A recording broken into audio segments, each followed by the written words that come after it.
Hello বন্ধুরা, welcome to my channel স্বপ্নের শিশুলে। আমি চলে এসেছি আপনাদের জন্য আরেকটি ভিডিও নিয়ে। এটি একটি খাতার ভিডিও। এটি লাস্ট খাতা 10টি খাতা, 11টি রেজিস্টারের মধ্যে 10টি আপনাদের দেখিয়ে দিয়েছি, আর একটি বাকি ছিল 9 নম্বর রেজিস্টার। এই 9 নম্বর রেজিস্টারটি দেখিয়ে দিয়েছিলাম। পশ্চিমবঙ্গ সরকারের দেওয়া সুসংহত শিশু বিকাশ সেবা প্রকল্প সরকারি দপ্তর থেকে পাওয়া 9 নম্বর রেজিস্টার। এটি কিসের রেজিস্টার? না, স্বাস্থ্যকেন্দ্রে প্রেরণ পরিষেবা। এখানে অন্যান্য খাতার মধ্যে জেলা, প্রকল্পের নাম, সেক্টরের নাম, গ্রামের নাম, অঙ্গনওয়াড়ি কেন্দ্রের নাম, কর্মীর নাম এবং সহায়িকার নাম লিখবেন। এবার দেখুন অংশ 1, স্বাস্থ্যকেন্দ্রে প্রেরণ ও পরিষেবা ও প্রয়োজনীয় ব্যবস্থাপনা শিশু। প্রথমে 1 ক্রমিক সংখ্যা লিখবেন। প্রত্যেকটা শিশুর এইভাবে লিখবেন। ক্রমিক সংখ্যা ধরুন 1, পরিবারের ক্রমিক সংখ্যা হচ্ছে সার্ভে রেজিস্টার অনুযায়ী পরিবারের মধ্যে শিশুটির ক্রমিক সংখ্যা।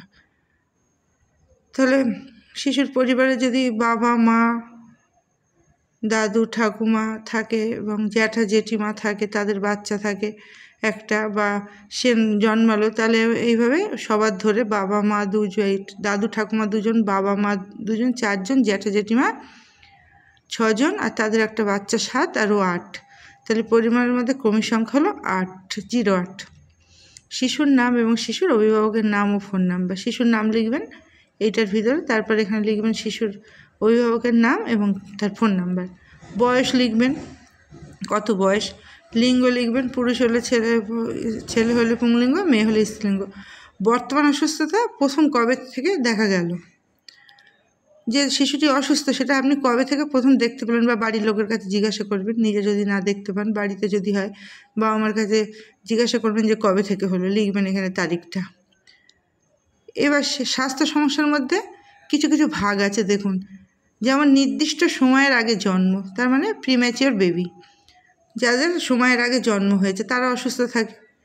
সেপসিস, ডায়রিয়া, নিউমোনিয়া, এই অসুখগুলো যদি হয় তাহলে সেগুলো এখানে আপনি লিখবেন।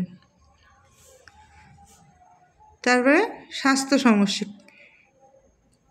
তারপরে এখানে আপনি লিখবেন নিউমোনিয়ার পরে আছে এখানে আপনার জ্বর, তারপরে অতিরিক্ত কম ওজন এবং অন্য যদি কিছু হয়ে থাকে, যা হবে সেগুলো এই ব্র্যাকেটের মধ্যে লিখবেন। যদি অতিরিক্ত কম ওজনের বাচ্চা অপুষ্ট তাহলে এখানে লিখবেন এবং তার ওজনটা ব্র্যাকেটের ভিতরে ছোটো করে লিখে রাখবেন। বা অন্য কোনো সমস্যা থাকে তাহলে এখানে লিখবেন। চিকিৎসার বিবরণ, তার চিকিৎসাটা কীভাবে হলো। ধরুন আপনার স্বাস্থ্যকেন্দ্রে আপনি স্বাস্থ্যকেন্দ্রে পাঠালেন, সেখানে চিকিৎসা হলো, বা সে কোনো ডাক্তার দেখিয়েছে, বা আপনার কেন্দ্রে হয়তো মেডিকেল ক্যাম্প হয়েছে, সেখানে তার চিকিৎসা হয়েছে। এইভাবে যা হয়েছে সেইটা এখানে আপনি চিকিৎসার বিবরণটা এই ঘরের ভিতরে পরিষ্কার গুছিয়ে লিখে রাখবেন আপনার সুবিধার্থে। তারপর যেখানে প্রেরণ করা হলো, তারপর আপনি তার পাঠালেন, রেফার করলেন, কোথায় পাঠাবেন? যে উপস্বাস্থ্যকেন্দ্রে, প্রাথমিক স্বাস্থ্যকেন্দ্রে, সিএইচসি বা বেসরকারি হাসপাতাল, যেখানে আপনি পাঠাবেন, বা মেডিকেল অফিসাররা এসে ওরা চেক করার পরে যেখানে পাঠাবে সেইটা এখানে ব্র্যাকেটের ভিতর লিখে রাখবেন। প্রেরণ করার তারিখ, যেদিন ও প্রেরণ করার জন্য লিখবেন ডাক্তারবাবু তারিখ পাঠাবার জন্য, সেটা লিখে দেবেন। স্বাস্থ্যকেন্দ্রে পৌঁছানো, হ্যাঁ বা না, সে গেল না, যদি যায় হ্যাঁ লিখবেন, যদি না যায় না লিখবেন। আপনি চেষ্টা করবেন তার মোটিভেট করে তার পরিবারকে অবশ্যই পাঠাতে, নাহলে সে শিশুটি কখনোই সুস্থ হবে না।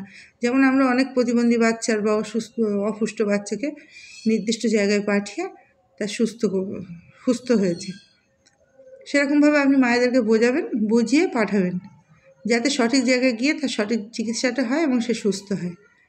পরবর্তী উপস্থিতির দিন শারীরিক অবস্থা কেমন।